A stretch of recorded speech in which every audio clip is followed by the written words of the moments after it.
The first question I have is just, can you tell me a little bit about how you came into the business and sort of just a little bit about who you are and that sort of thing? Well, I have one of the more unusual entries into the business type stories, and you have to go all the way back to 1972 when I was in high school and I got drafted. The U.S. Army came knocking and they said, your number is up and we're going to draft you. And I said, well, you can't draft me. I'm in high school. You're not allowed to draft high school students. And I said, oh, you're right. We can't. Well, we'll wait until you graduate. And I said, but wait, what if I flunk all my courses and I have to take the year over? And they said, no, we already checked. You've got enough points to graduate. We got you. So 72 hours after I was out of high school, I was in the Army. And I'll telescope an awful lot of stuff down, but I basically spent 6 years in the Army. I met my wife while I was in the Army. We got married. I stayed in longer to, basically get us on our feet, with our marriage. And then when I was discharged in 78, I applied to USC's film school and I was accepted. But the film school wasn't going to start until October, and I was discharged in February of 78.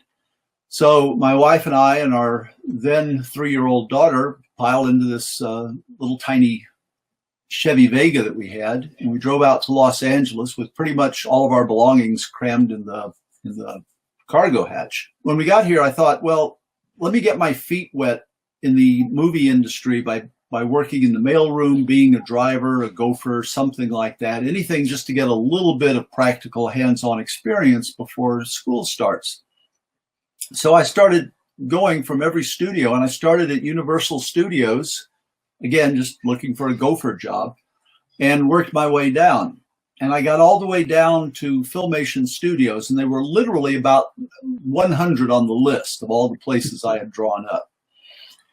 I get to Filmation Studios. They had several locations, but this was when they were in Reseda. And I go into the front desk and I say I'd like to apply for a job. And the receptionist says, well, in animation or live action? Well, I don't know anything about animation. So I said, well, live action, of course. And she takes my resume and says, wait a moment. She goes in the back and she comes out and says, Arthur Nadell, who is the producer of the live action shows here and the director of them, he says, come back, he'll talk to you. Well, that kind of surprised me, but I said, sure. I go back. I met Arthur. Arthur, by the way, was one of the sweetest, nicest people I've ever met. Really wonderful guy. And what I didn't know was that this was what was called in the animation industry the hiatus season. And hiatus season is between the end of production on the previous season's shows, but before the network has actually started buying shows for the next season.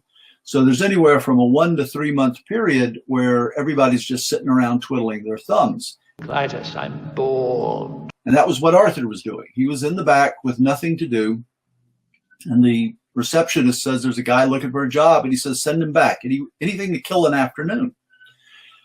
Arthur and I hit it off really well. We were talking with one another. I described my background in the Army. I was a newspaper editor and an information specialist, which is a fancy way of saying reporter, for Army newspapers and doing press releases for the Army. And I had also been writing some short stories. I hadn't sold any short stories yet, but I had written several.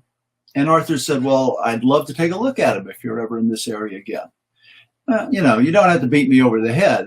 I come back a week later and I dug out my short stories from the back of the Vega and I show them to Arthur, and he accepts them and he says, now we have a show that we're trying to develop and we're having a hard time coming up with ideas for it. And I can't ask you to write anything because if I ask you, I'm obligated to pay you. But if by chance you should happen to develop a couple of ideas and want to share them with me, I'd be happy to listen. Well, again, you don't need to knock me over the head. I go back, I dig the typewriter out from underneath everything. I write up about 6 or 8 premises for this show, and I bring them the week after that, and Arthur accepts them. What I didn't know was that Arthur, as soon as he got my short stories, read them and then sent them FedEx to Lou Scheimer, who at that time was in Hawaii on vacation. Now remember, this is 1978. It's a real big deal to send something by FedEx in 1978 to Hawaii. So he sends my short stories to Lou. And when Lou comes back from vacation, sitting on his desk are the premises that I've written for the other show. And Lou said to Arthur, I don't know who we should hire. Should we hire the guy who wrote the short stories or the guy who wrote the premises? Arthur said they're the same guy. And Lou said, get him. And so Arthur calls, would you like to try your hand writing a script for us? And again, don't have to beat me over the head. I knock out a script for them. They accept it. They then say, would you like to come on board as a staff writer? I figure being a staff writer is a lot better than being a driver. And I said, certainly. And so I started working on staff at Filmation Studios, figuring at the end of summer when the shows were written and they would no longer need my services, I would be going to USC. Well, the end of summer, they still needed my services. They wanted me to be developing stuff for the next season. So I figured, well, I can put off going to college for 1 year as I, get a little more experience and get a few more credits, on my resume and whatnot. Next year never came. I just kept writing, and here I am. So how did you make the transition over to Ruby Spears? Basically, we had a season where there wasn't enough. They didn't do well enough financially to keep everybody on staff that they wanted to keep on staff. They turned me loose. I was looking around for freelance gigs to get in that time. And one of the freelance gigs was at Ruby Spears. I went over and I'm trying to remember the show that I worked on. I think it was called Dingbat and the Creeps. It might have been something else, but definitely I did some scripts for Dingbat and the Creeps. And they liked me well enough. They offered me a staff position. And again, at this point, I didn't have the easy option of going immediately to USC, and I needed to help support my wife and daughter. So obviously, I take the position at Ruby Spears. And then from there, things, I stayed with Ruby Spears for several years. And when I left Ruby Spears, I then, went freelancing, ended up at Sunbow, et cetera, et cetera, et cetera. So Thundarr is, of course, heavily inspired by Jack Kirby's Commandy. It also reflects some of the more mature themes and style of its creator, Steve Gerber, and references things including Conan, Star Wars, and Planet of the Apes. Can you talk about the origins and inspirations for Thundarr from the writer's room perspective? Well, Steve was leading the charge from the writer's room on this. He and Joe had discussed specifically Conan and the idea of doing a kind of quasi-Conan show set in a semi-science fiction setting, such as the far future, as opposed to, the pure ancient fantasy that Conan is. That was the direction they decided to go in. And Steve contributed quite a bit to it. Joe Ruby, of course, is a very inventive person. He and his partner, Ken Spears, doubtlessly put a lot of input into it as well. And they came up with the basic concept of Thundarr. The first work that I saw that anybody had actually written up on it was maybe 4 to 6 pages that basically encapsulated the entire series, what it was going to be and who the characters were. Marty Pasco was the person who contributed the name of Ookla the Mock because he had told Steve at one time that when he was visiting in Paris, Parisian young people kept coming to him and saying, well, if you're from America, how do we get these Ookla shirts? And he said, Ookla shirts? And they said, yeah, we see the college kids wearing them, UCLA, Ookla. So he contributed Ookla the Mock.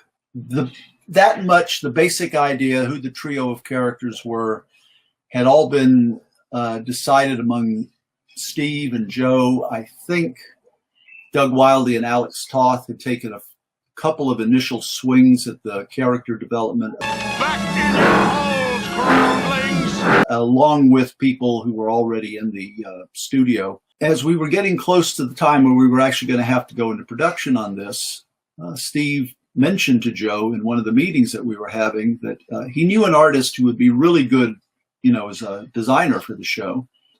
And Joe said, yeah, sure, send him around, we'll talk to him. So about a week later, we had our first production meeting on Thundarr. And I go into the meeting room, the conference room, and the head of the Ruby Spears storyboard department, a guy named John Dorman, was in there talking to this little old man. And the little old man was the only person I've ever met in my life whose eyes literally twinkled. I mean, there was literally a glow coming out from inside him, sparkle. And John doesn't introduce us. And so I figure, well, you know, we'll wait until the meeting starts and then everybody will introduce themselves once around the table. Meeting starts and nobody introduces anybody. So we get underway, we start talking about Thundarr. And the little old guy and I hit it off really well. I mean, we're bouncing ideas off of each other. He's really inventive. He's a lot of fun to be with, very clever. And I was just thinking to myself, using, you know, an old Army term, this is the kind of guy you want in the foxhole with you. Will you go to war with me, brother? This is somebody who really knows what he's doing. After about an hour or so of the meeting, it breaks up. The little old guy tells Joe, says, well, I'll take some of these ideas with me. I'll go back and I'll work them up and I'll bring them in next week.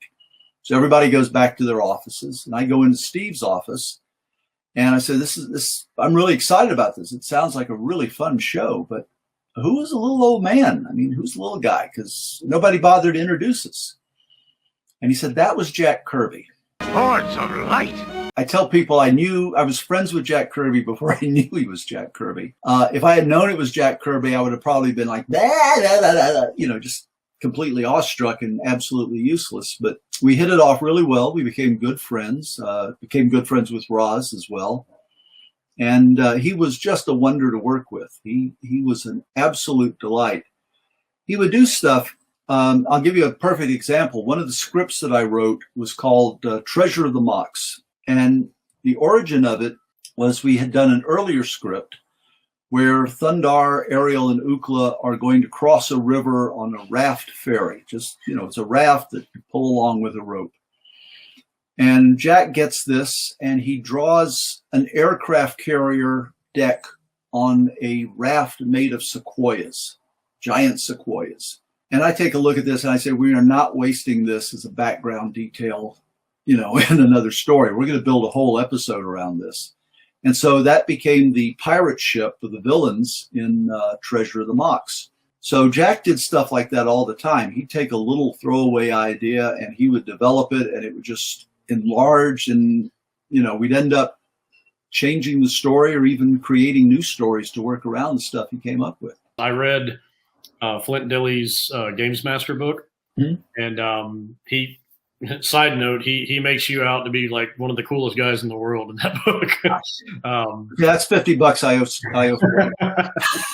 But I mean, he does a lot of justice to a lot of the guys he worked with, but he speaks very glowingly of you in that book. His story of meeting Jack it's not the same by any means, but it's got similarities where he's in a room with him and had no idea who he was for like a day or two. No. And then finds out like, oh, well, this guy just said when he created Captain America. Yeah. It seems like Jack was such a non-assuming, like, you know, didn't think he was a big deal. And that's really cool. I'll make this observation on Jack. Somebody on Twitter a couple of days ago made the comment that so-and-so acts like he's Jack Kirby. And I responded, Jack Kirby never acted like he was Jack Kirby. Jack Kirby knew he was Jack Kirby. Everybody else reacted that he was Jack Kirby, but he didn't have to do anything. He knew who he was. Yeah. And he was a very unpresuming guy. He was just, you know, nice guy. That's all you can say. You'd bump into him on the street if you did and just be having a conversation. And, you know, it doesn't dawn on you. This is one of the most amazing creative talents that we've ever seen in this country. He and Roz are just wonderful, sweet people. You know, I miss them both. Yeah, it's really amazing that you had the opportunity to work with him, and I'm sure there are other people who are equally brilliant and really formed a lot of the stuff that Matt and I grew up with for sure. Was there something that you think that was sort of unique about their personalities that kind of made Thundarr, for example, different from all of the other Saturday morning fare? And were you guys aware that what you were doing, were you intentionally making it more mature or more, I don't know, because it feels like so many cartoons really talk down to kids, and Thundarr was one of the very few that didn't. The pearl! Give me the pearl or what? Your spell will fail again? I warn you! To explain the tone of Thundarr, I have to backtrack about 2 years before that. Joe got the rights to the Avengers. The Avengers? Yeah. It was a weird arrangement. He got the rights to the characters who make up the Avengers. He did not get the rights to the name Avengers. None of this makes sense. But he got the rights to the characters to build a TV show on. And Steve was working as the chief story editor at that time at Ruby Spears. And he had Steve develop a show idea for it. And Steve came up with a brilliant show idea. The idea was that it would be an hour-long show. It would be divided into about 5 segments. Each segment would be a standalone segment, but it would link up with the others in some way. And then the final segment would be this big, all the Avenger characters banding together to face whatever menace that they were, challenged with in that episode. Assemble. And we were just gung-ho. We were all fired up. We were ready to go. I mean, this is, it's the Avengers. Come on, Joe, in one of the meetings, as we're getting ready to start developing the show and start doing the artwork on it and everything else, Joe said, yeah, and we're going to give every one of them a funny dog. And we all laughed because, Joe and Ken had created Scooby-Doo. We thought he was joking with us. He wasn't. Jinkies. He insisted every character, including Namor, had a funny dog.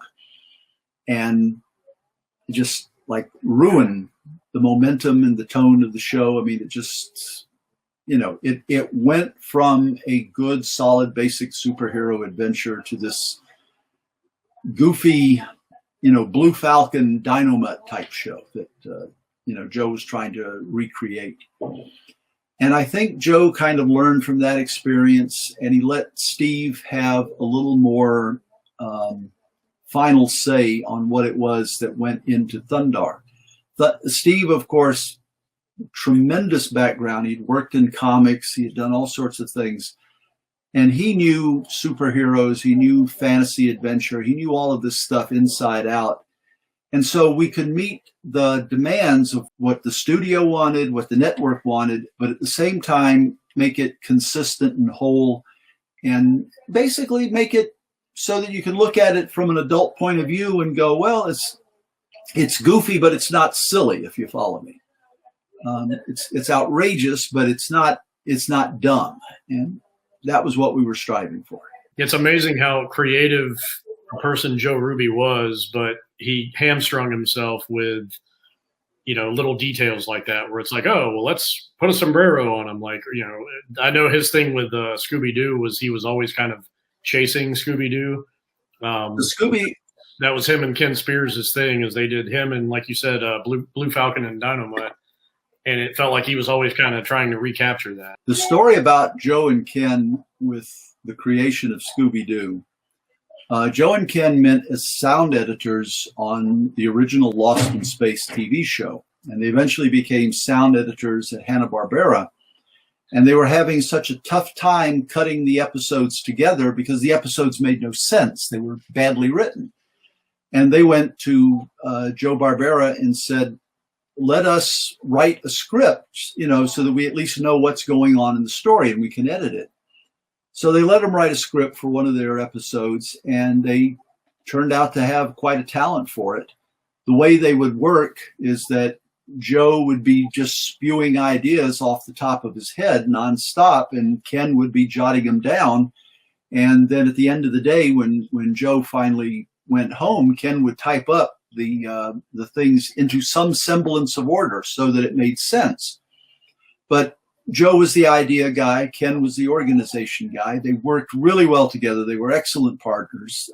They got along well with each other, tremendously well. So Joe would frequently try to recapture that glory, because what had happened was they had pitched what eventually became Scooby-Doo to Joe Barbera, who turned it down. And when the time came for Hanna-Barbera to pitch their shows to the network, I can't remember if it was ABC or NBC they were pitching to, but Freddie Silverman was the person they were pitching to. Silverman comes in, Joe Barbera is there, they got a big stack of artwork, and Joe Barbera would start with the first piece of artwork and he'd pitch it, and if you didn't like it, he'd flip it down, he'd go to the next one and pitch that, and he would just keep going until you finally bought something. And he's pitching and pitching and pitching, and Freddie Silverman is just shooting it down, shooting it down, shooting it down. They get all the way through the art, and they say, well, that's all we have. Give us a week or two, we'll come up with some new ideas. And Silverman turns to Joe and Ken and says, what would you guys do? And at that point, Ken told me, he said they knew their careers at Hanna-Barbera were over. Well, my career is over. Bill Hanna and Joe Barbera were not about to let the network have any fair-haired boys in their studio other than them. And so Joe and Ken just looked at each other, shrugged, and they pitched what became Scooby-Doo. And of course, Silverman bought it. Joe Barbera couldn't fire them because they had just sold a show. He couldn't fire them that year. The next year, once the show, the first season was over, he fired them. That's what I call foul play. The network then recruited Joe and Ken to be freelance story editors. And by that, I mean, they were troubleshooters. The network would plug them into primetime shows that were having trouble with scripts to get them back on course. They plugged them into Planet of the Apes. And I remember Joe told me, he said the problem with the Planet of the Apes TV show was that the production company, the staffers, the producers and the writers had all just come off of a show called Medical Center. So like every episode is about an ape with a medical problem. And, Joe and Ken are saying, no, this is the Planet of the Apes. You got to have action. You got to have adventure. And they essentially came up with an idea that was identical to Die Hard about 15 years before Die Hard came out. And that was that they find a fully automated self-contained skyscraper buried under the dirt, but everything inside it is still functioning perfectly. And you've basically got mutants and apes chasing each other up and down, the stairwells and elevator shafts of this skyscraper, which it's a great idea. You go, yeah, I want to see that. The monkey in the wrench. No, the production company wouldn't do it. They forced Joe and Ken out, and they went over to some other show and helped them out instead. So Joe and Ken were being groomed to be producers for live action, and they turned that down because they preferred animation. And I asked Ken that once, and I said, why did you do that? You were obviously being groomed to be a major supplier of primetime television. Why in the world did you go to animation? They said, well, we just liked it. Okay. What's wrong with Toontown? Every Joe loves Toontown. They get Joe to do the job, because I ain't going. Chase your passions. Yeah, well, I would say this. I don't think they regretted it ever. I think they were happy with what they did. And because they were happy with what they did and their choice, God bless them, who's to second guess it? But if a network was grooming me at that time, and it was obvious that they were grooming me to be a primetime producer, you better believe I would have taken that opportunity. Sure. Yeah, I definitely would have. I think that it was one of the other interviews that I read with you where you were talking about, was it Joe that never had a dog when he was a little boy? And Okay, I want a dog. I need that dog. like maybe that's why he wanted to put dogs in everything. I don't know, but that's kind of a funny idea. Like that tracks. Joe apparently never had a dog as a kid. And one time, this is roughly about the same time we're doing Thundarr, maybe 6 months on either side of Thundarr. Let's just put it that way. I can't remember the exact date. his parents come to visit the studio. He brought them in from the Midwest, and they come in to, see their son's place of work.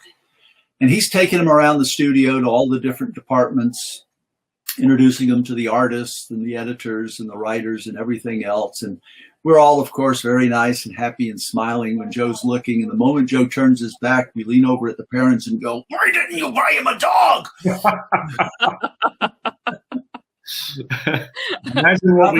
I'm not kidding. We compared notes later, and 4 of us in different offices said that exact same thing to them. It's just like, yeah. So Joe always wanted to recreate Scooby-Doo. The closest he came was Thundarr, if you count Ookla. So, yeah, for sure. Okay, so I've read that the team felt that the nuclear war idea, which I think you guys were maybe bandying around, was a little too scary for kids. So instead, you went with a runaway planet. Oh yeah, that's not. Yeah, yeah. No.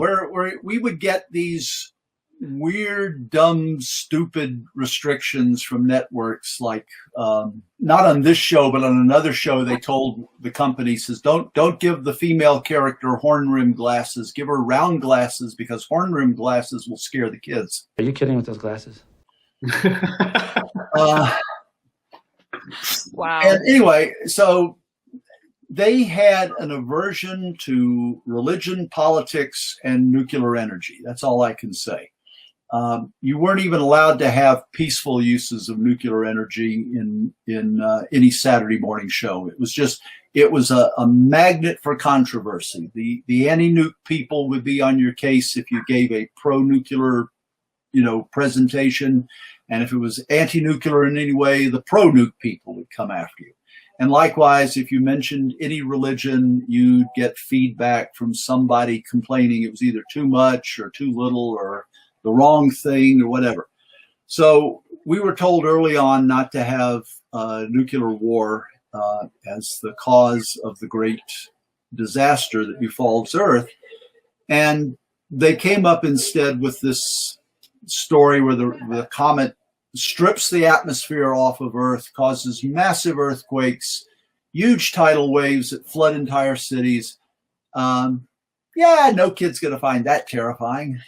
It was actually pretty scary, but I think, at least for me, that's kind of why I liked it. My dad was military, and I think it resonated with me because I had a lot of concerns as a kid about nuclear war. So I felt like it was talking to me like it took me seriously as a person. I don't know. I think it's interesting because I've read a lot about the whole deregulation of children's television that happened a couple years after Thundarr, but you guys were right in the midst of all of that, like Action for Children's Television and all of those restrictions that were going on. So I know it had to be a real trick to get some of the themes that you guys managed to sort of get into the show and just visuals and stories and things like that. Did you have a technique for getting things past the censors, or how did that work behind the scenes? By being a fantasy adventure show, and fantasy here is a very broad term to include science fiction, but being a fantastic, let's say it that way, being a fantastic adventure show, we could do things that you couldn't do in a more mundane setting. You have somebody threaten to kill somebody in a mundane setting, and that could be upsetting to a kid. You have somebody threaten to, turn somebody into, pulsating green goo, with a magic wand.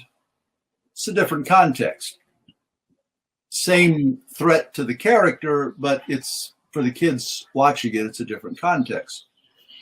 So we found out that you could get away with stuff by just amping up the scale of it. You couldn't have a kid pick up a rock in a Thundarr episode and throw it at somebody else and hit him on the head and try to knock him out. That would be considered an imitatable act. A kid could conceivably go out in their backyard, find a rock, pick it up, and clonk somebody on the head with it. You could have a kid build a catapult and put a 2-ton boulder in it and hurl the boulder into the middle of the bad guy's, camp or whatever, and cause an enormous amount of havoc that way, because the average kid is not going to be able to build a catapult in their backyard and launch boulders at people. So we learned quickly, if you're going to have a threat, multiply it by a factor of 10. Just make it bigger and badder and more outrageous than anything you can encounter in real life. And as a result, we were able to get away with a lot of stuff. Even so, at the end of the first season of Thundarr, the network told us, we're going to cut back on the violence in the next season. This is just too violent a show. We're going to trim the violence way back. Cartoons are too violent. And Joe recognized, well, they're going to pretty much gut the show of everything that makes it interesting. He said, how are we going to deal with this? And I said, well, the thing we have to do is do a season opener that is the most violent thing we can possibly do. And they'll cut it to shreds, but they'll still leave some of it in. And whatever they leave in the future, if we do something like that and the network complains, we say, will you let us do it in the season opener? And, then they'll let us buy. And I said, we just have to find somebody who can write the single most violent script imaginable. And every eye in the room slowly shifted to me. What is wrong with you? So I ended up writing a script called Wizard Wars, which was basically two wizards battling each other. One has an army of muck monsters. The other has an army of robots. And the nice thing about muck monsters and robots is they are not living creatures. So you can do whatever you want to. And I was doing stuff like I was dropping them into ducted fans and the parts were flying everywhere, and I'm smashing them and crushing them and doing everything imaginable to these robots. Steve read the script when I completed it, and he said, you're the only person I know who can write a 45-page fight scene and not repeat himself once. So we turned this thing into the network, and the network blanches, and they go, you can't put this on. And they cut out about half of what I wrote, but they left enough in that we still had a action-filled episode, and we were able to use that as the bar that we couldn't go below for the rest of the season. The twist is this: I found out a few years later that for the next 17 years, I was the official bad example at ABC program practices. If somebody wanted a job as a censor at ABC, they would hand them a copy of my script and tell them to go through it and find what was wrong with it. And if they couldn't find at least 50 things that were wrong, they didn't get the job. That's quite a feather in your cap. That was a really violent episode. I noticed in the second season, I think at the end of that one, the Skullless wizard, his like head explodes. And then they clean it up at the end with Ariel saying like, oh, do you think he survived? But what of Skullless? Was he destroyed, Ariel? Or did Skullless survive? With a wizard that powerful, there's just no telling. He was so powerful. Oh, I'm sure he did. And they did that again in another episode. I think it was like 2 after that. Where the guy's like, I think it was the one with all the eyes. And he like gets sucked down into the mud or the tar pits or whatever, and they're like, you think we'll see him again? Oh, I'm sure we will. But it's like obvious that they're dead, Well, yeah, it's obvious they're dead, but at the same time you want to leave yourself an opening, so if they turned out to be popular, then you can bring them back, and you've at least left the possibility open that they will come back. Right. Conversely, I really did kill off Duke in the G.I. Joe movie. And we'll get to that later. I've got notes on that. He's gone into a coma. I know it was a gang writing, gang credit type situation. I know you wrote a lot of Brotherhood of Night with the werewolves. And I have a bet with Melinda here. I bet her $1 that you were the one that came up with the name for the head of the werewolf tribe as Zevon after Warren. Yeah. Yeah. Because I was like, that's a Buzz Dixon line right there. It's like, I'm going to name him after Warren Zevon. Because, that's just obscure enough. But as an adult, I'm watching that and I'm like, oh, because Werewolves of London. Werewolves of London. Yep. And then I know you wrote Wizard Wars and I want to say one of the Train to Doomsday or something. Last Train to Doomsday. If any script that has a Slime Boy reference in it, I wrote it. The Slime Boy was a comic book that Ookla finds in one of the episodes, and Ookla becomes a big Slime Boy fan. Whenever he would find another Slime Boy comic, he'd go, "Rrr!" Brotherhood of Night. I may have co-written that with Steve. I wrote the one that I think is set in England, or co-wrote it at least with Steve. Last Train to Doomsday, Treasure of the Mox, Wizard War, the one that is the backdoor pilot with 3 young women time travelers. Prisoners of Peril, I think. Yeah. I tallied it up. I got the Thundarr Blu-ray last month, and I was just looking at not the credits list, but the episode list, trying to remember which ones I definitely did, which ones I may have co-written with someone else. And I'm not bragging, but I think I wrote at least a quarter to maybe 1/3 of all the Thundarr episodes, or I at least wrote on them, if not the entire script. It was always hard looking at, like, well, wait a minute, which ones do you do, because of that kind of stew of writers that you guys had. That was the way that was standard in animation studios at that time. You just had these big gang credits at the end. You didn't try to break down episode by episode who did what.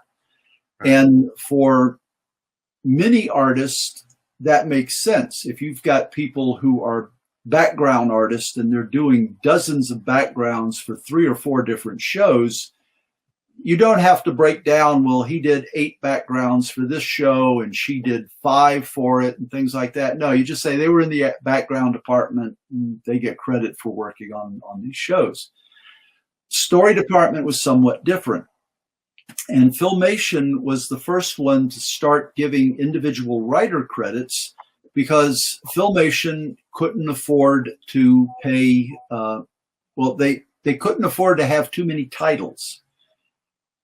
So it was either put the name of the episode up front or put who it was written by up front. And they figured we can tell one episode from another by who it's written by. So Filmation would actually give written by credits on individual episodes to writers. You never saw the title of the episode, but you would see written by so-and-so. Huh. Interesting. They ended up, just because people kvetched about it long enough, they ended up becoming the standard on the industry at that point. Nice. Thematically with Thundarr, did you guys have any kind of mandates or anything like that? Because I mean, some of the episodes lean more into horror, like with Stalker from the Stars, where he's like a alien vampire in the snow. And like Raiders of the Abyss has a lot of like supernatural horror qualities to it. Did you have anything handed down from the higher ups that, okay, we want this one to be more space adventure type, or if anything, it would have been exactly the opposite. It's like, ooh, don't do any more of that, kind of reaction. Is there anything that they got tired of? Is there anything like, oh no, great, another, whatever? Because I mean, obviously you would say, oh, well, they're fighting another wizard. But yeah, that's what we had to do. I mean, the nice thing about wizards is they use fantasy weapons that don't exist and can't really hurt you. Yeah. And you can fight all the wizards and magicians and sorcerers you want, because they can throw purple bird cages at you. They can bring lightning bolts down. They can do all this stuff that no kid can actually do. You don't want to have somebody take a baseball bat to someone else, because conceivably Junior can get his hands on a baseball bat and apply it to his sister's skull. Don't want that, Yeah, we don't want that. But yeah, it's that's the funny thing about watching Thundarr, is that it's that, like, that Earth is just crawling with wizards. Well, I mean, it was the nature of the show. There's a phrase that I use again and again, embrace the absurdity. And by that, I mean every story, including stories that seem to be mundane, slice of life type stories, there's usually something unrealistic or a gimme that you have to accept in every story in order to enjoy the story. You have to go, okay, the circumstances are this, that she would absolutely not be able to do anything except this one way. So once we accept this is the only way she can do it, we can tell stories about that, but the moment we say, why doesn't she try something else? It won't work. Right. Well, then, you lose it. And so when I say embrace the absurdity, I say, what is the context of the story? Thundarr the Barbarian is, you've got this disaster that wipes out 90% of the earth, 95% of the earth. It creates a future world where both super science and sorcery coexist. You've got a heroic but remarkably dumb hero in Thundarr. Big but dumb as a stump. Let's be honest. You are big, but not smart at all. You've got a Chewbacca sidekick, and you've got a sassy female sorceress who's helping him, and this is your world. And now once you accept that, do whatever you want. So you embrace that. You go, okay, this is the kind of world where these characters make sense. And you tell the stories that way. Give you an example. Last Train to Doomsday. In reality, there would be no last train to Doomsday. It would have rusted. It would have rotted out. You have to constantly maintain a locomotive. You just can't let it sit there. Yep. And if you were keeping it in operation, it would take an enormous amount of resources to maintain it. Yep. You just can't have a kid on his own cobble together his own operating locomotive. That's not going to happen. But you know what? This is Thundarr. Hey. Demon dogs. Sorry. I was that weird kid that was watching it at 5 years old going, wait a minute. Those guys are driving trucks. That gas wouldn't be any good. I'll tell you a story about embracing the absurdity to give you an example of where I couldn't embrace the absurdity. One of the earliest movies I remember seeing was Francis in a Haunted House. And I was about 3.5 years old, 3 years, 8 months old. And I know this because my brother Rick had not been born yet. My mother couldn't go to the movies because she was carrying Rick, obviously, and she was getting stir crazy around the house. And she pestered my father into taking us to a drive-in movie to see Fire Down Below and Francis in a Haunted House, a double feature. And I looked up when Fire Down Below was released in that part of the country, and I narrowed it down to like a 4-week period that I could have seen this movie in. So I'm like in the 3.5 to 3 years, 8 months age range here to have seen this film. Francis in a Haunted House. If you're not familiar with the Francis series, Francis is a talking mule. Would you mind telling me what we're looking for? Just as soon as we find it. Okay, it's Mr. Ed. Basically, it's Mr. Ed. He's a talking mule. And in Francis in a Haunted House, he's got Mickey Rooney as his sidekick. And guess what? They're in a haunted house. And at some point in the proceedings, Francis shows up with a suit of armor on his back and tells Mickey Rooney, hurry up, get in the armor. We got to go do something. I'm 3.5, 3 years, 8 months old. And I'm going, how did the mule get the armor on his back? He doesn't have any hands. The fact it's a talking mule doesn't bother me. Yep. Getting the armor on, that bothered me. That was bugging me. And I was pestering my parents. But how did he get the armor on his back? It doesn't make sense, you know. And you just learn, like I said, you learn to embrace the absurdity. There's a great line. You've probably heard this when they were filming the original Star Wars. Mark Hamill at one point said, wait a minute, well, wait a second. This is right after we got out of the trash compactor. Shouldn't my hair be all wet and matted with schmutz all through it? In the script, this scene occurs right after we've escaped the garbage pit. And shouldn't we be soaking wet, or at least our hair be wet? And Harrison Ford said, "Hey, kid, it ain't that kind of movie. If people are looking at your hair, we're all in big trouble." Yes. Yes. Yeah, that's definitely true. My favorite quote from Harrison Ford with that is he was trying to read something like one of his lines or whatever, and he turns to George Lucas and he says, "You can type this stuff, but you can't say it. Move your mouth while you're talking, while you're typing it." And I couldn't say it. You have to embrace the absurdity.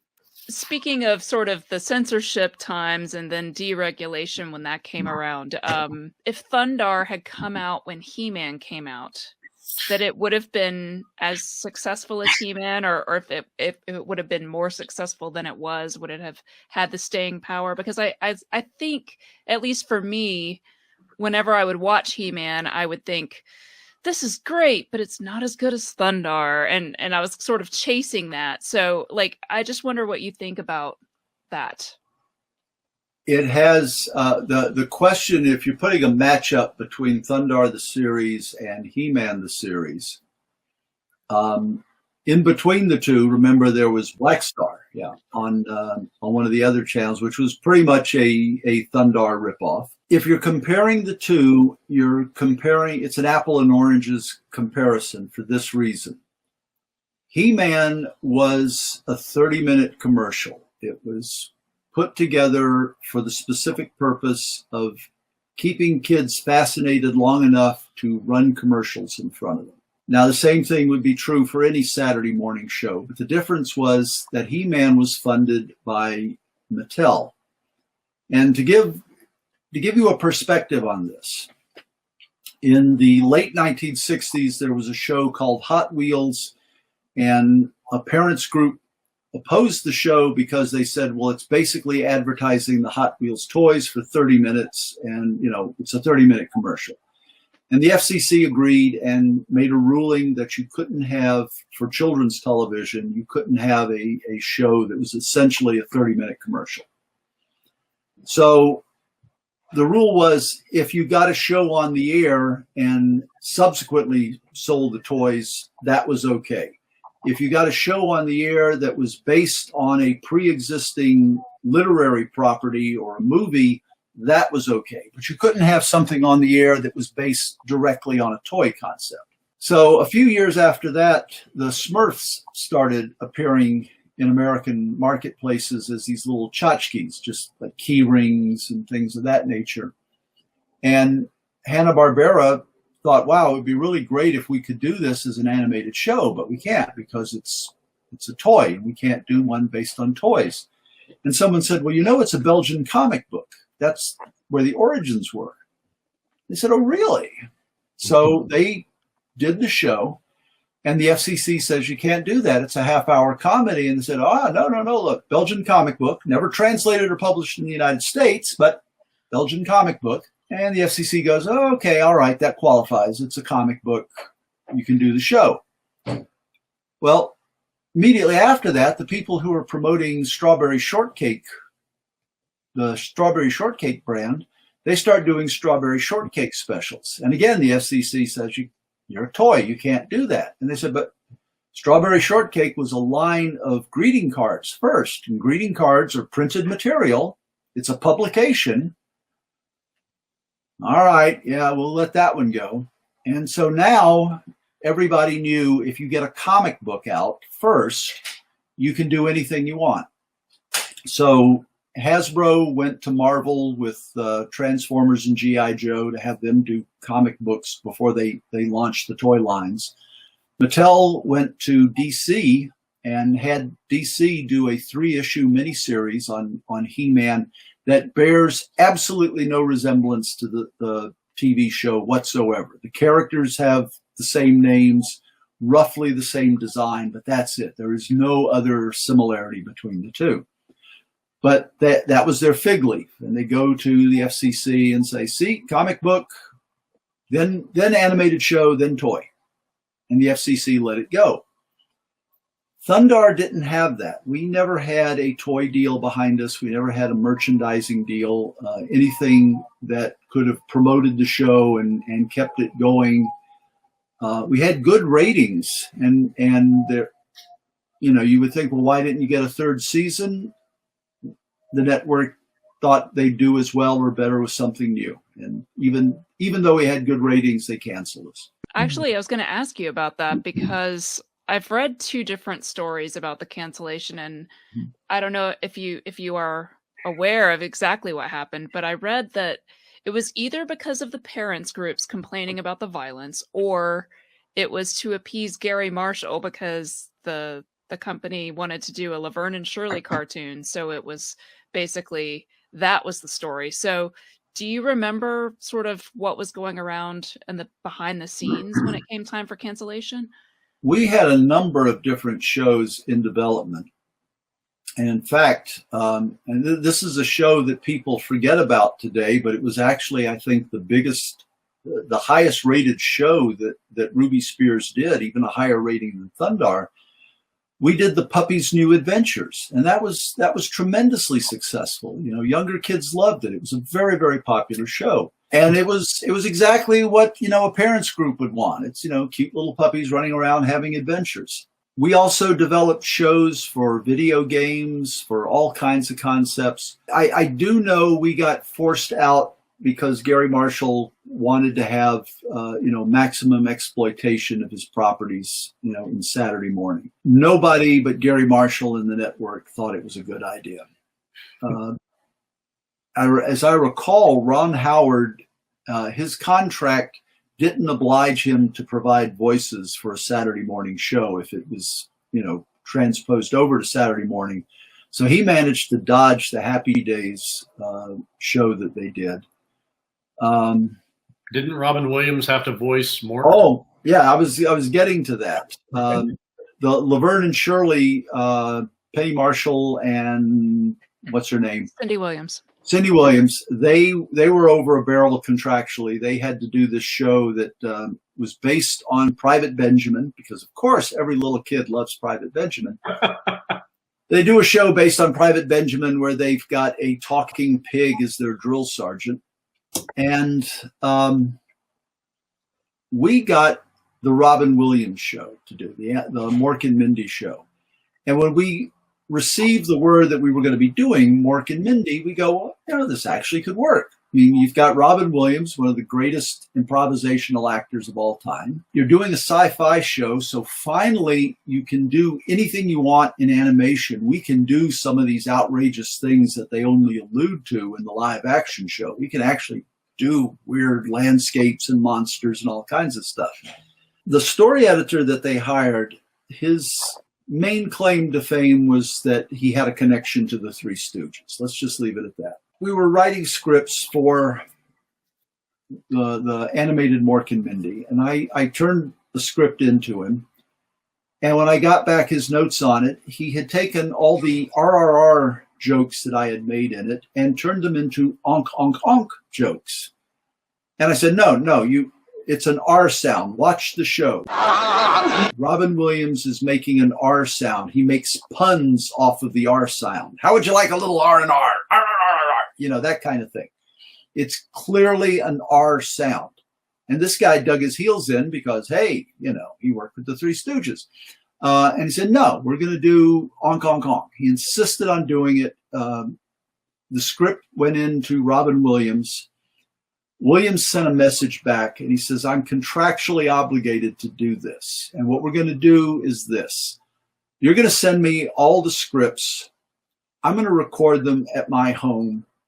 I'll send you the tape and that's it. You're not getting anything else from me. I will fulfill my contract, but I will not give you 1 ounce more. So we could have potentially had Robin Williams, the same thing he did for Aladdin, he could have been doing for us if we had only shown some respect to the character and to him as a performer. And instead, you know, he literally recorded the show lying flat on his back in his bedroom, just reading into a microphone. So wow, That's a a travesty. shame. Yeah, that's a travesty to waste, you know, a talent like his. we were wonderful at wasting talent. We, you know, the Avengers. Yeah, that one's a head scratcher. As much as I like and respect what Joe Ruby did, that's shooting yourself in the foot. Joe brought Steve in after we had. On my blog, I've got an entry called Avengers Unassemble. And it's about that experience. It just kind of recapitulates the insanity that went into developing this premise. But I was able to include all the elements of that story. Right. And what happened was, after we had done the development and the art and the script for the proposed pilot and sent it to New York, Joe and Steve Gerber flew to New York to meet with Silverman. And since Steve had worked with the Marvel characters, Joe told Steve, I'm going to let you introduce the Marvel characters and explain who they are to Fred.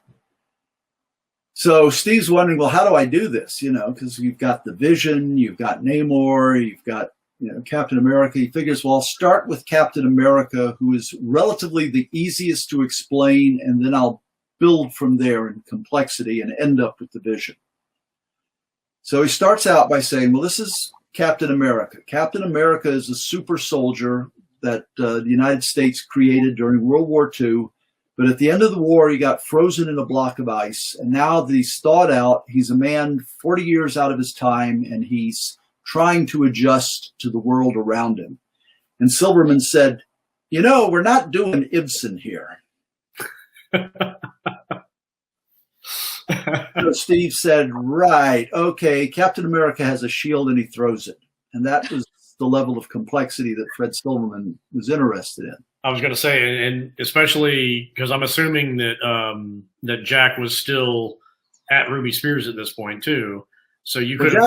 Jack wasn't there for the Avenger fiasco. He came for Thundarr. The Avengers predated Thundarr by about 18 months, I guess. Okay, I was about to say, because you could have actually had Jack Kirby, you know, contributing to the Avengers cartoon. Oh, we would have loved that. We would have been delighted no end with that. We had Jack's talents on a show called Goldie Gold and Action Jack. And then Jack did a ton of development for shows that never went anywhere, which is heartbreaking because they had the potential to be good.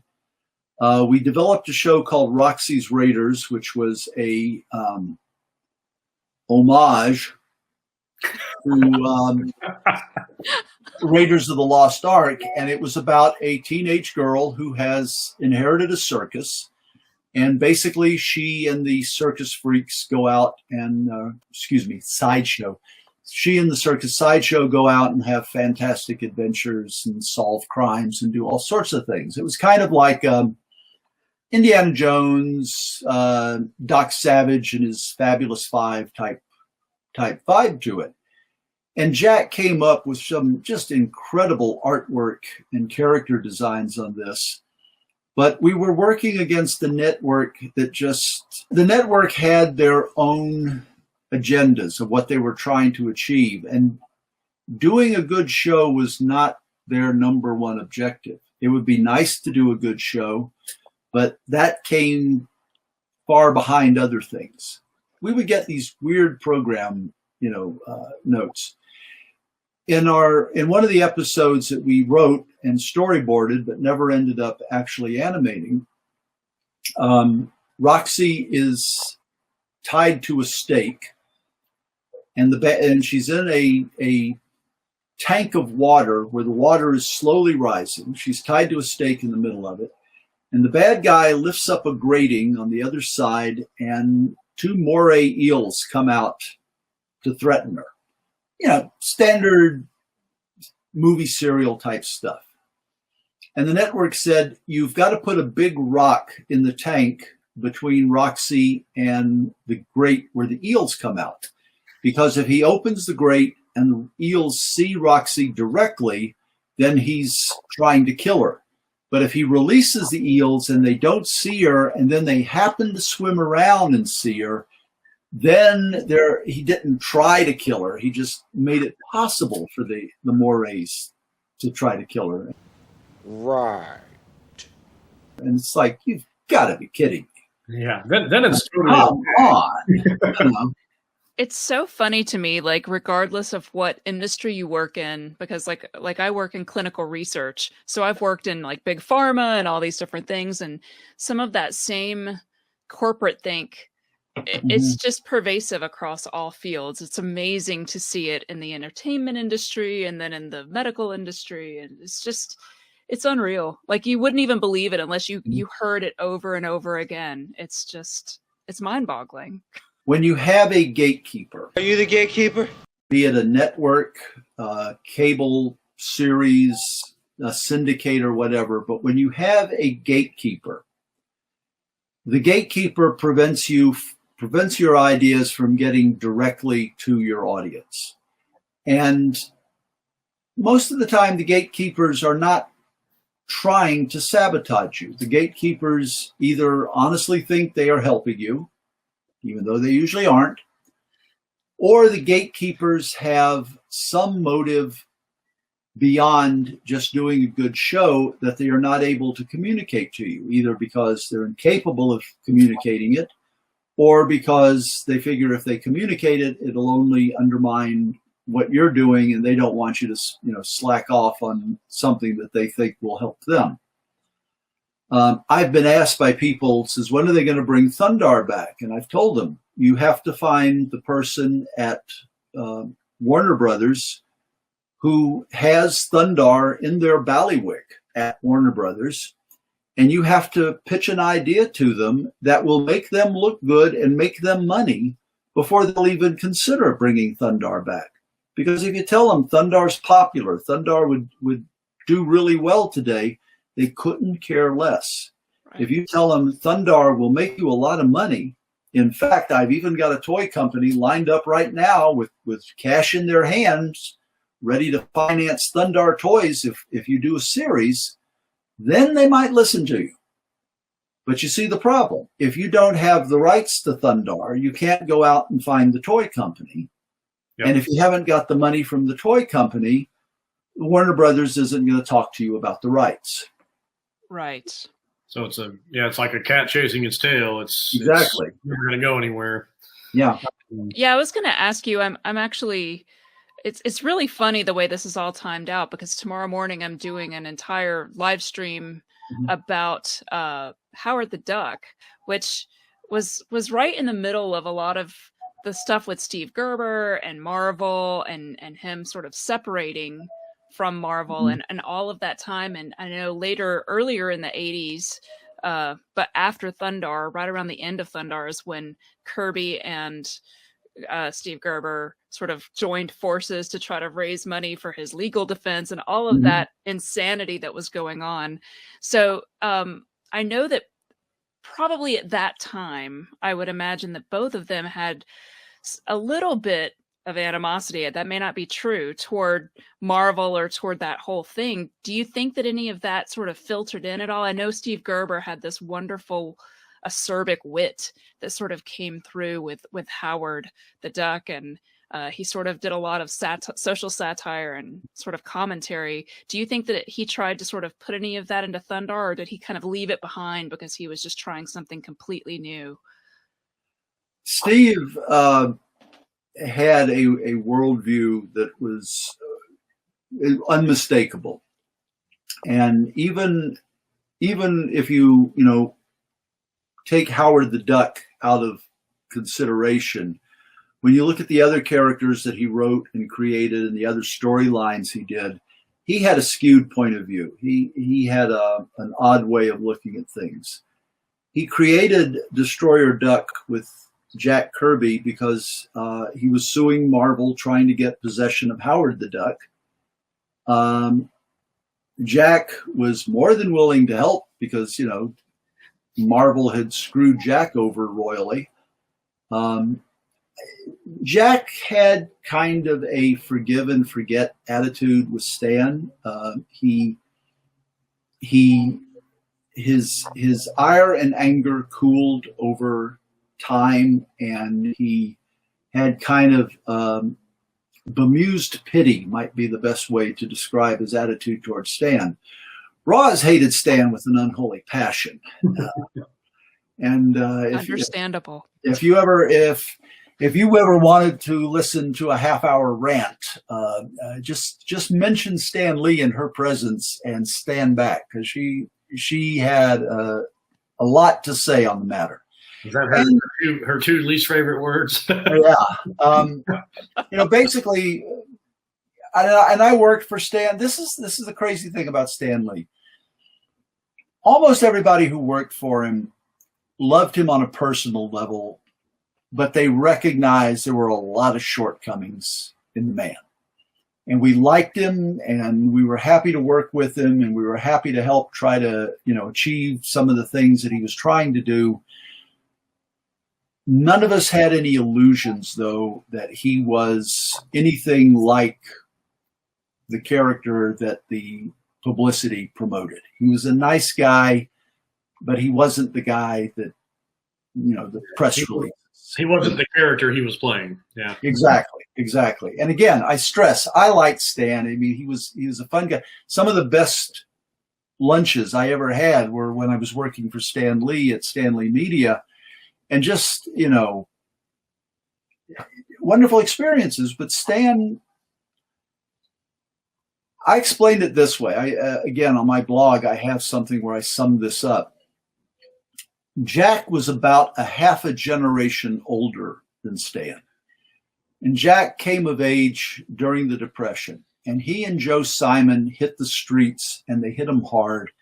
And they were scrabbling for every single job they could find. And Jack and Joe Simon and all these other great comic artists from the 1930s, these were guys that were fighting tooth and nail for every job, every penny they could scrape together, on these projects they were doing. And they had a certain tough self-reliance that Stan never had. Stan was, he was a cousin. He was a nepotist, basically. He got his job at what was then Timely Comics because somebody was married to somebody, and they said, go down and get the job. And he ended up being an office boy. And he was, like I said, he was about a half a generation behind Jack. And he was a quick learner. He was inventive. He was creative, but he was a pain in the ass by all accounts, at that time. Jack got drafted, went off to fight in World War II. Stan eventually got drafted, but stayed stateside. After the war, they come back. They're trying to keep the company going, but between the Frederick Wortham anti-comic book tirade of the late 40s and early 50s, between the Comics Code being established that got rid of a lot of the old comics like the crime comics and the horror comics, Timely Comics was on the edge. They were just clinging by their fingernails. And when they came up with the Fantastic Four, they had no idea they had just created the keys to the kingdom, basically. And it was another decade and a half before they realized, son of a gun, we are the dominant company now. To be the man, you gotta beat the man. We have all the creative ideas. We have the creative momentum. But Stan was always afraid of losing that job because he never had another job. He was always, his entire professional life, except for odd and end jobs as a teenager, his whole professional career was around Timely, was around Martin Goodman's publishing companies. He had no idea how to go out and get another job. And Jack Kirby had more jobs shot out from under him than you can care to imagine. Jack had no illusions and no fears. If if he was working on a job and it suddenly evaporated underneath him, he'd shrug, pick up the phone, find another company, and by the end of the day, he'd have another story to be doing for an entirely different company. So he had this self-reliance that Stan never had. And in the 60s, when it became apparent that the Marvel superheroes were building up momentum, that they were going to become something big eventually, Jack told Stan, he said, look, we should get royalties off of this. We're doing all this creative work. We're making millions for the company. We should get a slice of this. And if we just go in together and say, you either give us a slice or we quit and we'll go over to DC and do for DC what we're doing for you now, they'll buckle. They'll give us something. And Stan said, well, let me think about that and I'll get back to you. And instead he ran straight to Martin Goodman and told him that, what Jack planned, and basically cut a deal with Goodman where he being Stan, said everything that was created under a work-for-hire contract, and nobody had any claim to the characters except Martin Goodman and his company, yada, yada, yada. He basically, cut the legs out from under Jack. And that was why Roz had such an intense dislike of Stan, because they could have had a much easier life if Stan had just had enough backbone to say, yeah, you're right. Let's ask for a slice of the pie. Yeah. Yeah. That makes sense. I mean, it everything I've read and seen about it is falls in line with that too, is that it seems like he was just afraid of losing what he had. Yeah. And kind of went, Benedict Arnold against yeah. that and that. He was, and I hate to say this, he was, if you knew his Achilles healed, he was easy to manipulate. When I was working for Stan Lee Media in early 2000, around that period, it was becoming obvious that my neck was on the chopping block. They wanted to get rid of me in part because I was asking too many questions about exactly how are we supposed to be making money here. Earl just fired me for asking too many questions about it. I could tell they were wanting to get rid of me. And I was talking to Steve and a couple of other people who had worked with Stan, and they all gave the same advice. They said, Stan hates firing people. And when it becomes apparent he's getting ready to fire you, beat him to the punch. Tell him you realize you're not really fitting in, and it would probably be a good idea for you to quit and get out of the way so they could bring in somebody. And he'll fall all over himself, giving you what you want as a severance package, just because you've made his life easy and he doesn't have to fire you. And that's exactly what happened. Stan called me into his office, and he's all nervous and everything. And I headed him off. I said, Stan, let me just be frank. And I said, I'm really not gelling here. I don't seem to be doing what you want me to do. And, probably be better if you got somebody else and you let me go. Oh, thank you, Buzz. You're great. You're wonderful. And so I ended up getting characters that I had created that he otherwise would have had claim to, but he gave me all those characters and I departed the company. And then 18 months later, Stan Lee Media. And so all the stock options that everybody else had were worth nothing, but I ended up with the characters I created. So what characters were those, Buzz? Stan knew seemingly everybody in the world. And he knew a guy who's still around, a guy named Art Greenhaw in Texas. And Art is the front man for the Light Crust Doughboys, which is the longest continuous country western act around. They started in the 1920s. They've cycled through at least 3 full rosters of membership, but they're still in existence, and he's the current frontman for him. And he also produces records on the side. About 15, 20 years ago, he got a Grammy for Anne Margaret for doing gospel songs. He managed to get Anne Margaret to do some gospel recordings, and she won an Emmy in that category. So good for him, good for her. Wow.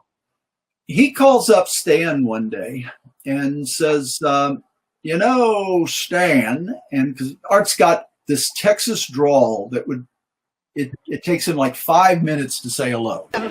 Takes him what, like I don't know, hello, a week to get out a sentence? He's a wonderful guy, love him, but I mean, he talks slow. And anyway, you ought to do a Christian comic book. And Stan thought, well, yeah, you're right. That would probably work, because Stan remembered the Spire comics that Al Hartley did.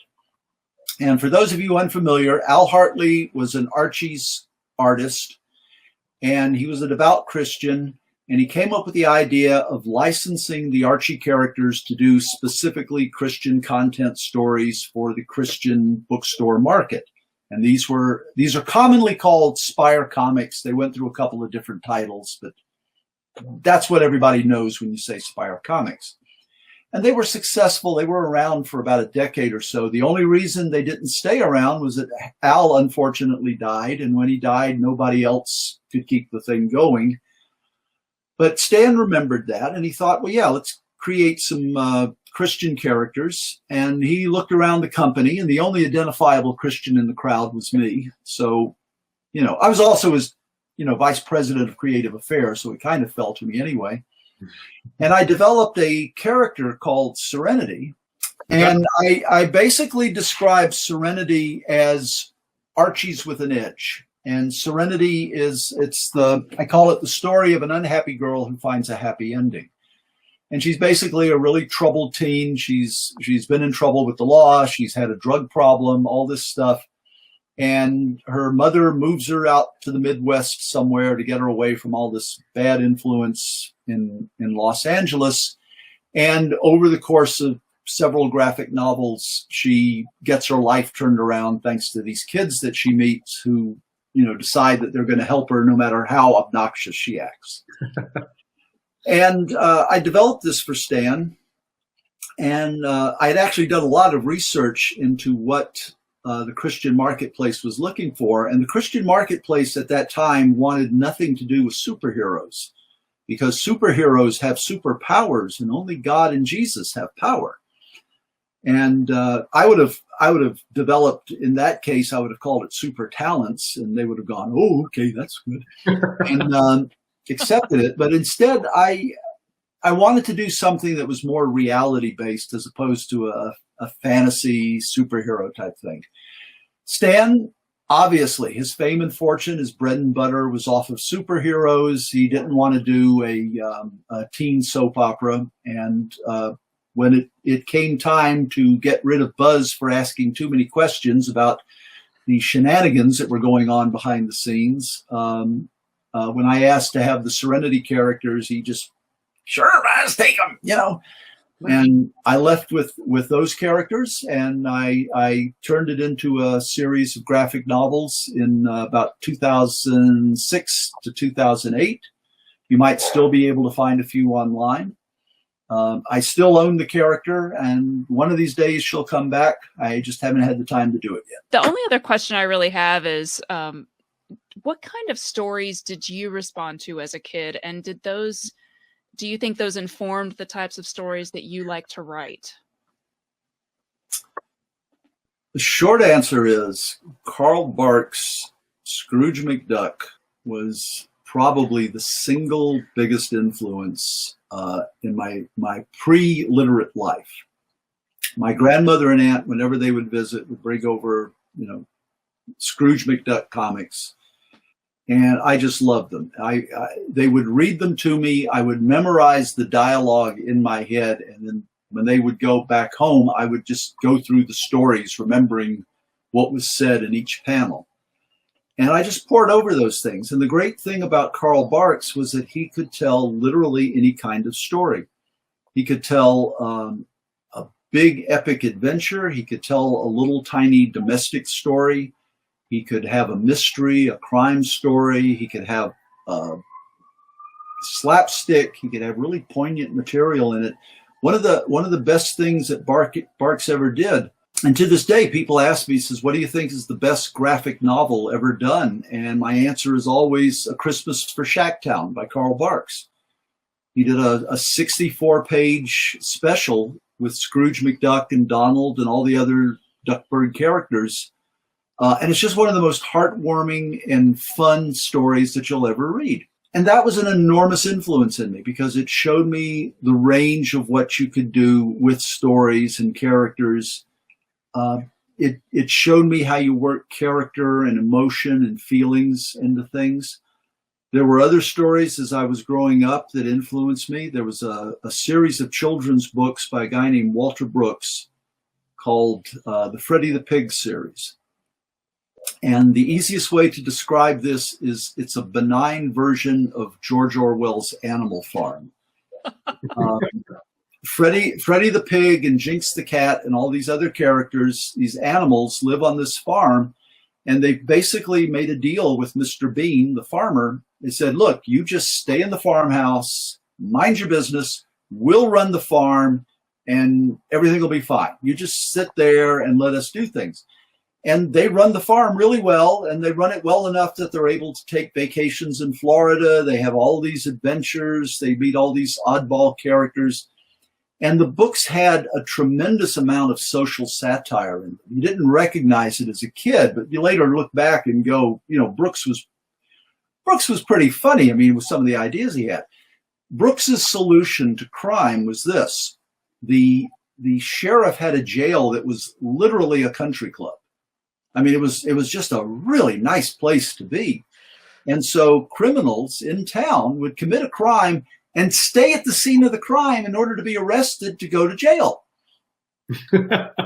Yeah. You know, it's just, yeah. And it's stuff like this all the way through it. And they were just delightful books. I forget exactly how many there are. I'm going to say 24. It might be more than that. It might be a little less, but it was in that range. And Brooks just did wonderful work with these stories. And that sense of absurdity of just accepting something, accepting the fact that, yeah, it's a talking pig and a talking cat. Okay. All right. We're going to live with that. Yep. Are there any properties that you've worked on that you feel like you have unfinished business with that you'd like to continue working on, or that you would like to take the story and go somewhere with it that you never got the chance to? Other than the Serenity series, which I will at some point get back to in the future, the short answer is no. The longer answer is I have found for my own peace of mind, when I am completed with a project, put it down, walk away from it. I've seen too many people who are complaining about whoever the creative team was that came on a project after them. Well, they ruined it and they did this and that, and they shouldn't have done this. And it's like, no, you had your run. You did what you could do. You finished. Now it's somebody else's turn with it. And you don't have to defend what you did. You don't have to attack what they did. It's just put it down, walk away from it. Walk away! Just walk away! I came back to the G.I. Joe project with G.I. Joe Extreme. It did not work out for a variety of reasons. Not anything to do with Hasbro, but having to do with someone that Hasbro put in charge of the project. I wrote a novelization of a script that I wanted to do for Hasbro when I was doing G.I. Joe, the most dangerous man in the world, that I wasn't able to do because changes in the toy line negated what I had planned. But when the Kindle Worlds franchise was going on at Amazon, and basically Kindle Worlds was a chance to write fan fiction on certain characters and get paid for it, I figured, well, I might as well write this up and get it out of my system. So I wrote up a short novel called The Most Dangerous Man in the World.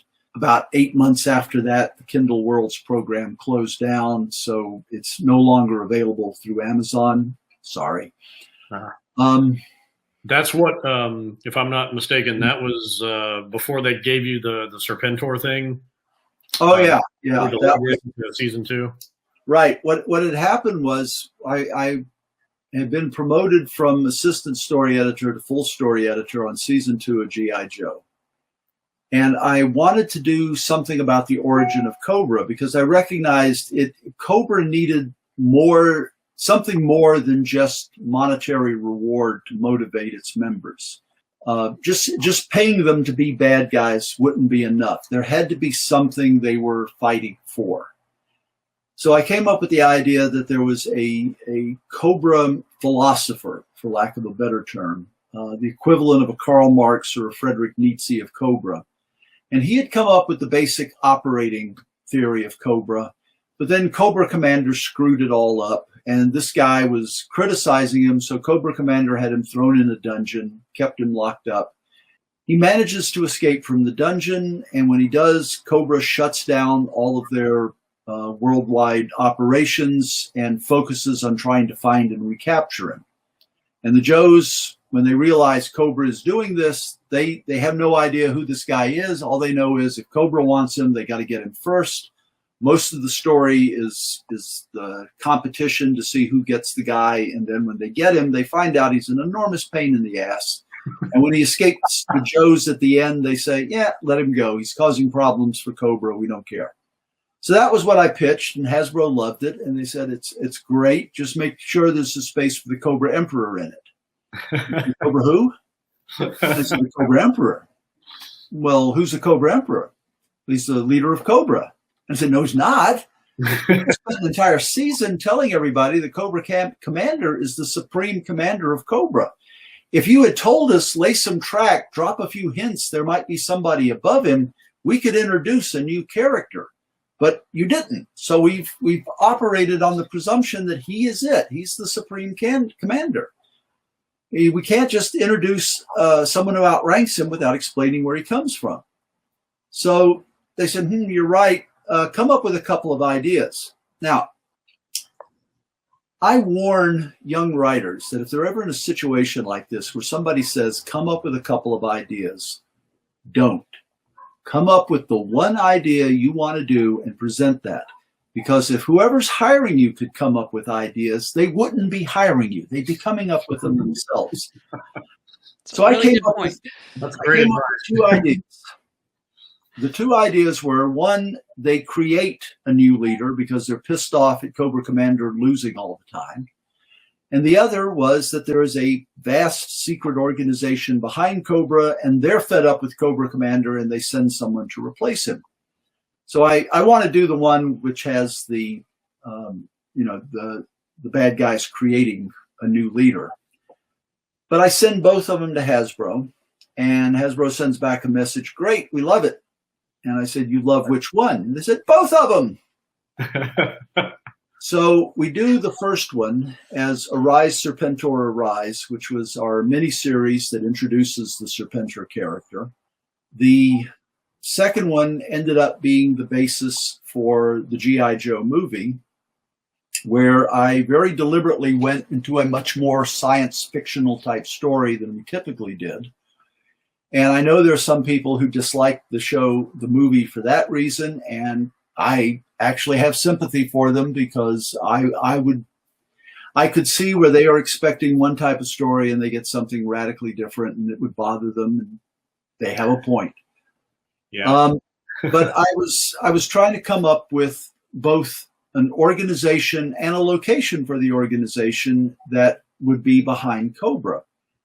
And I figured, well, it's an ancient civilization. They've been in hiding all this time. They've sent Cobra Commander out to basically either conquer or destroy the world. And when he fails, they implant the knowledge of how to create Serpentor in Dr. Mindbender's head and let Dr. Mindbender create Serpentor. And I needed to come up with a name for this organization. And I forget what the exact logic was. I knew for some reason we didn't want to do Antarctica and we didn't want to do the Pacific as where the civilization was located, because at that time, apparently, if I'm remembering correctly, somebody had done stories set in those areas and we didn't want to seem too derivative of that. So I suggested, well, maybe they're hidden in the Himalayas somewhere under a glacier. And as a placeholder name, I came up with Cobra La, figuring the Hasbro legal department will certainly recognize this is based off of Shangri-La, the most famous lost civilization in literature, and they'll recognize it's a placeholder name. It's not something we're going to go with. They fell in love with it. And I kept telling, no, let me change it. Let me change it. That's it. That was never meant to be the final name. Nah, it's great. It's great. We love it. You know. So we ended up with Cobra La. If I had anticipated that, I would have named it, you know, Granny's Body House, Festering Monkey Hemorrhoid Island. I mean, something obviously unusable that would be clearly a placeholder name. The lesson I've learned since then is whenever you're going to do a placeholder, come up with a name that if at gunpoint you're forced to use it, you won't cringe every time you hear it. It seems like that would have to be really challenging for a writer to know that there's this huge onus, not only from the company who's hiring you, obviously, they have their expectations, but you know that there's a huge fan base that it's going to be impossible to please no matter what you do. Mm-hmm. And so I would imagine, and please correct me if I'm wrong, but I would think you couldn't really spend your time worrying about that. You just have to get in there and tell a story. How did you approach that kind of thing?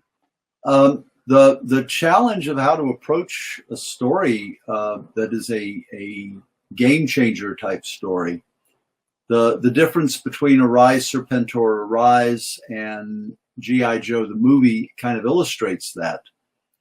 Arise Serpentor Arise, as fanciful as it gets with, you know, creating Serpentor out of the DNA of all of these military leaders, it has a logical starting point. It has something that is in character for the series.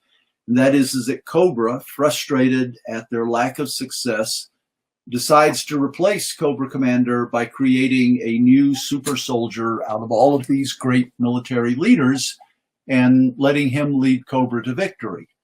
So you have at least a consistent and logical continuation of everything that has happened before in the series. And as fanciful as it gets with the DNA, it's again in the context of the series. You go, yeah, that the goal of replacing Cobra Commander with somebody better is 100% logical and believable. We can get along with that. When we were doing the movie, there were a couple of problems with it. The first problem was Hasbro learned out the hard way. When you're doing the movie, you don't introduce a lot of new characters.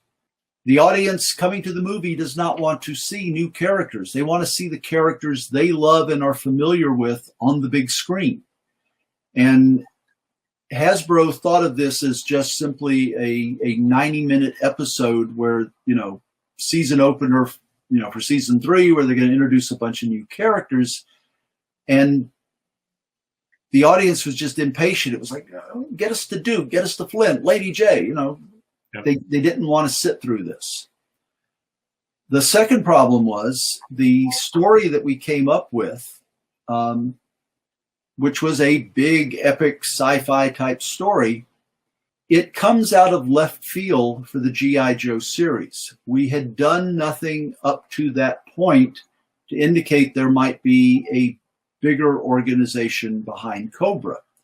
In fact, when we were doing Arise Serpentor Arise, we had not 100% locked in to what became G.I. Joe the movie, so we didn't lay any track in that one. We could have and should have had some hints that, oh, there's something else besides this that's going on, but we have no idea what it is yet.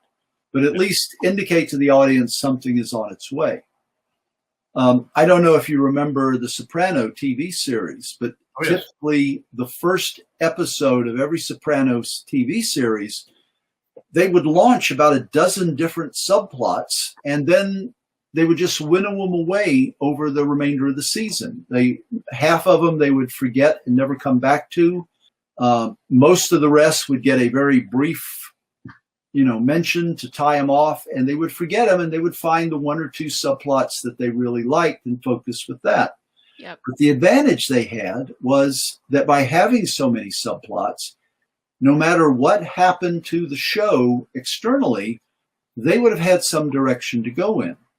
Nancy Marchand, who played Tony Soprano's mother, when she died, she took the heart out of the series, because the whole point of the series was this rough, tough mob boss is being constantly ground under the thumb of his domineering mother. And that's what the show was all about. And trying to replace the domineering mother with, a cranky sister, that didn't work. Right.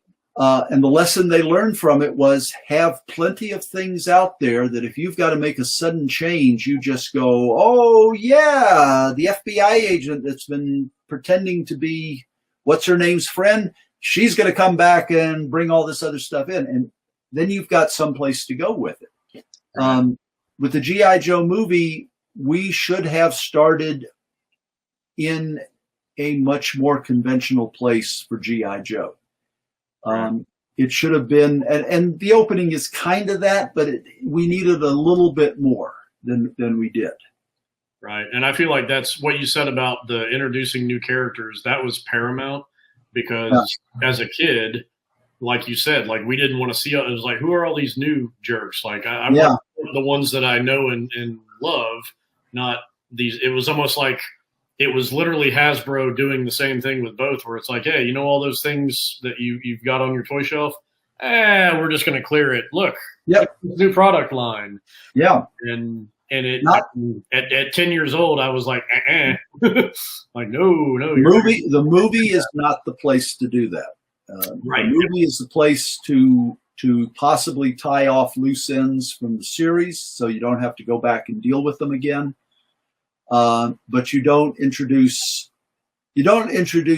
a lot of primary new characters, and you don't get rid of fan favorite existing characters. We did one episode where Sparks, the original Communications Joe character, we revisited him and basically said he's a civilian now. He's working for a civilian company, but we brought him back for one scene, as a consultant with G.I. Joe, just to establish there is a continuity. We haven't just blown these characters off.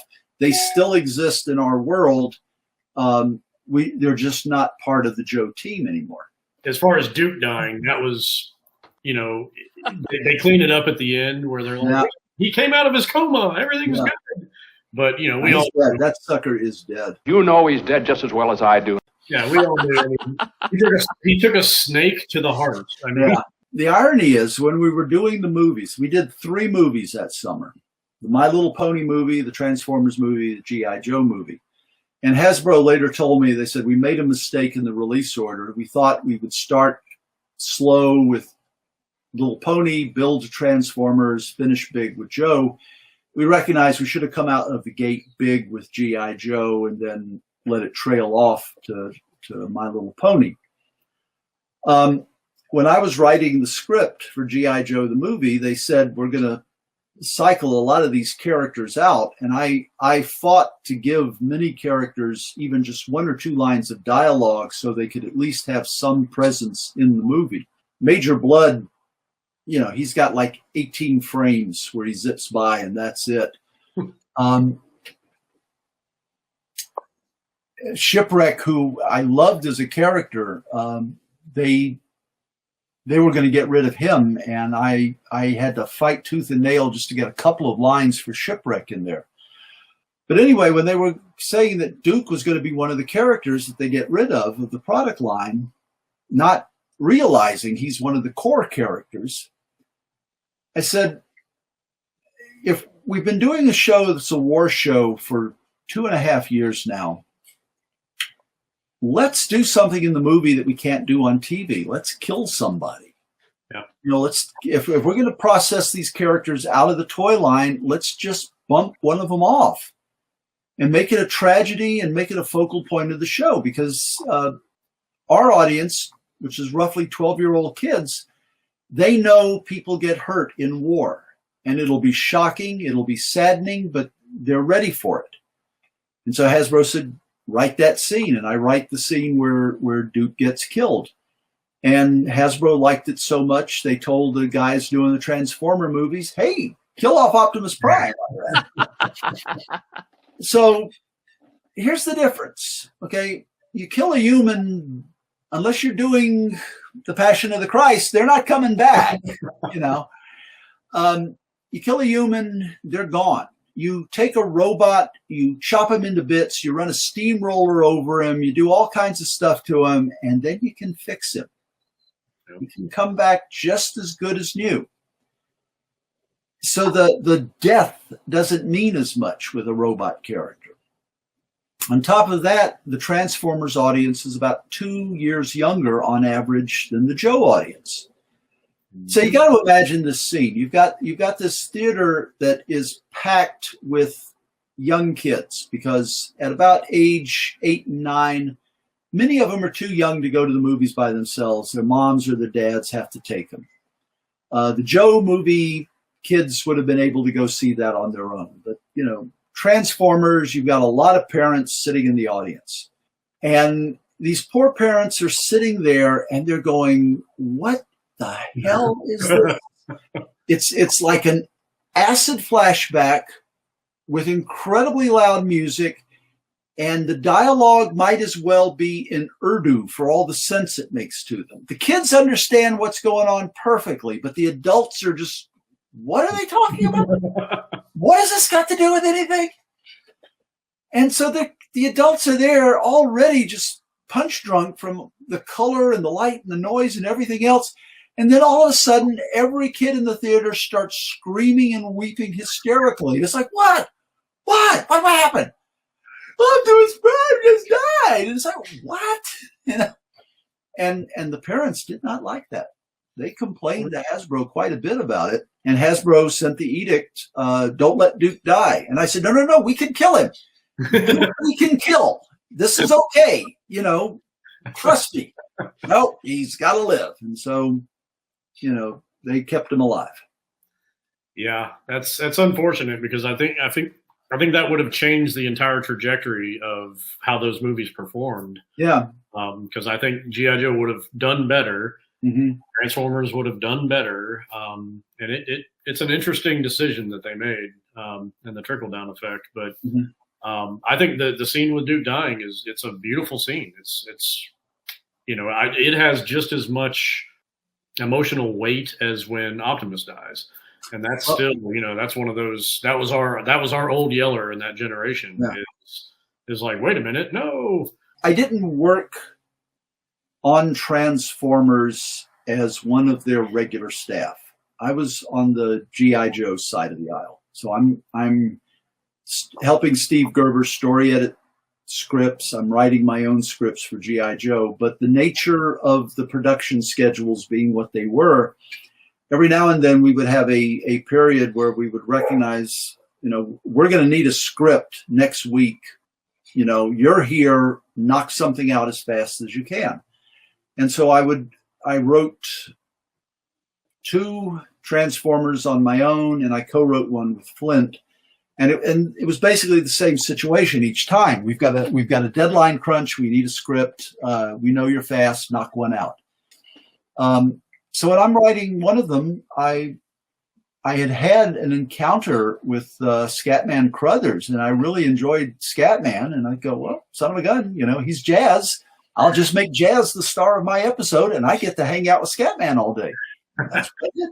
We'll find Cosmos and his energy source, then come back for you. Just don't move. You know, so I wrote the God Gambit with Scatman, Jazz carrying the bulk of the story. And then I got to spend the whole day with Scatman at the recording studio, listening to him still complain about Stanley Kubrick making him cross the street 87 times until he did it right.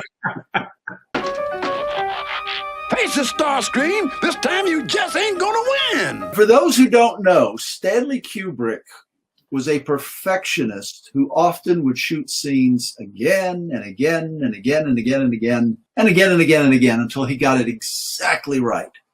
And David Prowse, who people remember as Darth Vader, but had been in a number of movies as the Frankenstein monster and all other kinds of characters before Star Wars. David Prowse plays a bodybuilder in A Clockwork Orange. And in one scene, he has to carry Andrew Duggan in a wheelchair down a flight of stairs. And so Kubrick is explaining the scene to him and says, now you're going to pick Duggan up and bring him down the stairs and put him down here in front of the camera. And he saw Prowse's face and he said, what's the matter? Can't you do it? And Prowse said, no, I can do it. That's a combined weight of about 400 pounds, but I'm a bodybuilder. I can do it. The thing is, you're not known as One Take Stanley. It goes, point taken, and they only did 2 takes of that shot.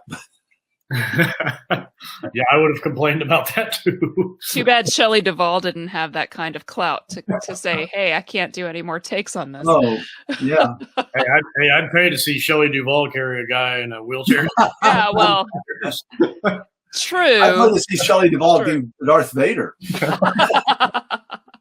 That would have been a better casting, I think. Going sidebar here for a moment, just a question to you for a change. Have you ever seen Robert Altman's 3 Women with Shelley Duvall? I haven't. No. You track this movie down. This is it's a weird movie.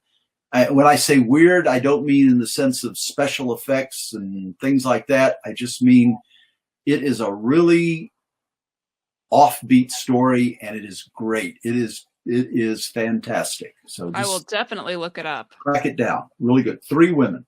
I love a good weird movie. Yeah. You mentioned the God Gambit. I remember that episode.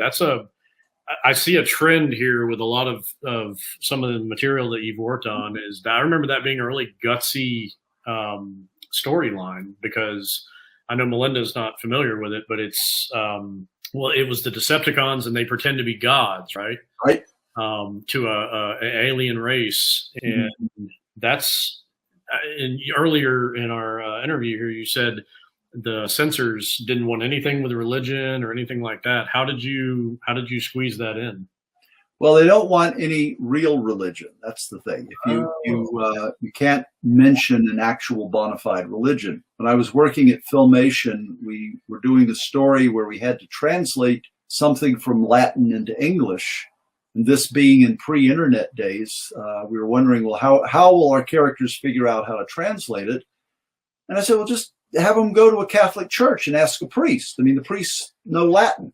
That's part of the gig. And I said, no, we can't do that. And I said, we're not advocating Catholicism. We're simply acknowledging Catholic priests. Many of them can read and translate Latin. No, we can't do it. And so we came up with something else instead. I did the same thing with the God Gambit that Rod Serling did with the Twilight Zone, which is if you have a topic that involves human beings and it's a sensitive issue, you're going to get a lot of complaints. If it's involving Martians or witches or ghosts or something like that, nobody cares. And so I was really upset. We had just had a spate of televangelists be exposed as frauds and charlatans and just robbing people of their money. And I was just really irate about that. And when the chance came to do a Transformers script, I thought, well, if I set it on Earth and I use an earthly religion, I'll get it vetoed. They won't accept that. But if I put this on Titan and create a alien race on Titan that worships sky gods, and it has nothing to do with any culture on Earth, nobody can object to that, which they didn't do. And so I got my point across about be very wary of religious leaders who tell you to do things that make the religious leaders wealthy, and managed to put that across without raising the ire of people who would have otherwise complained about it. Buzz, how much work did you do on Inhumanoids? Because I know I've seen a credit for you there, but again, I know it was kind of a gang environment. I did at least one episode I wrote by myself. You have to remember the Sunbow offices at that time. We were working normally in the office. If you got stuck on a plot idea or something, you just went into somebody else's office and said, what would you suggest? And you'd tell them what the problem is, and you'd kick ideas around or something. Or conversely, somebody would say, hey, I just had an idea. Optimus Prime can do this. And if you like that, feel free to use it wherever it's appropriate. And we would sit around at the lunch and just, kick ideas back and forth, discuss things. The G.I. Joe episode, The Viper is Coming, got its origins as a joke told around the lunch table. And then when we were pressed for a script, well, let's do it. It's better than I'm here to wipe the windows. Exactly. Yeah. So in Humanoids, I definitely wrote one by myself. Okay. I certainly was in the room when other scripts were being discussed and may have contributed something. And this is the thing about when you're kicking ideas around. Somebody may say A, and another person says A1, and then another person says, no, better than A1, A2. And they go, yeah, that's right, A2. You wouldn't have gotten A2 without A1, but A1 vanishes because once you've gone from A to A2, you don't need A1. So there's a lot of times where somebody contributes an idea that sparks it, like Jack Kirby. Right. Jack Kirby takes a little simple raft, turns it into a huge battleship. That becomes the centerpiece of another episode. So things like that happen in writers' meetings. I was in the room when Inhumanoids was being discussed many a time, and I'm certain I was participant in the discussions. I would be hard-pressed to point to a specific scene or line or anything and say, yes, that was mine. So, when you're looking at working at different production companies, was there what were some of the main differences? Like, was it more collaborative at certain offices? Was it more like, did certain places let you express yourself more than others? Like, what are your memories of that? I'm going to have to be very judicious on describing the atmospheres of different companies, in part because my work with Sunbow would have been the equivalent of just the writer's room in any other studio. Sunbow did not have artists on staff in our facility. They were using Marvel's artists, and we rarely interacted directly with Marvel's artists. Conversely, at Ruby Spears, the entire production was, or Filmation for that matter, the entire production, every level of it was in one studio building. And if you had a question or a problem, you could just go directly to the person involved and say, here's what we're dealing with. What do you suggest? I think one of the reasons that my animation scripts, and I'm not saying this as a brag, I'm just saying it as an observation. One of the reasons my animation scripts were as pleasing to audiences as they were was that I would go down to the storyboard department and ask them, what's the best way to stage a scene like this? And listen to them for what their feedback was. Because a lot of times they would say, well, if you do it this way, it's a nightmare to storyboard. If you do it this way, it's a lot easier to storyboard. And conversely, I'd ask them, well, what's something you would love to do and see in a script? And they say, well, we'd love to do this or that. And then I would work that into a story. So at Ruby Spears, the storyboard department and I worked very, very closely. I worked much more closely with the storyboard department than almost anybody else in the studio. And big reason for that was that a number of people in the storyboard department were chemically enhanced at all times. So, say, man, you got a joint? You'd go down there and it was like John Dorman, who I mentioned earlier, who was the head of the storyboard department. John loved him like a brother, but John was a wild man. And at one of the studios that Ruby Spears had, you'd go into John's office and there was just this overpowering reek of marijuana. And you're going, John, for God's sakes, I mean, not during office hours. And he's going, it's not me. It's not. And it was just ridiculous. And, you know, Ken Spears went in one time and said, John, we can't have you smoking marijuana during that. It's not me. It turned out the ink and paint department was down the air vent from John's room. And the ink and paint ladies on their coffee breaks would go into the ladies' room, would toke up and would blow it into the vent to disguise the fact they were smoking marijuana in the ladies' room. And all of this stuff is being carried down and pumped into John's office. And so you'd go in there and it's like a Cheech and Chong movie. It's like, come on, John, knock it out. But nobody believed him because he was, you know, a wild man. No, he's just wild. Well, he was a wild man because he was constantly on a contact high. Yeah. Demon dogs! Is there any intellectual property that you haven't gotten to work on that you would have liked to? That's a good question. I had a chance to write a Scrooge McDuck story for Disney Digest. I had a chance to write Buck Rogers for TSR Comics. So two of my childhood favorites, I had the chance to work them. There are dozens of books that if someone came to me and said, we're interested in doing an adaptation of this, would you be interested in doing it? I would say absolutely. I'd love to.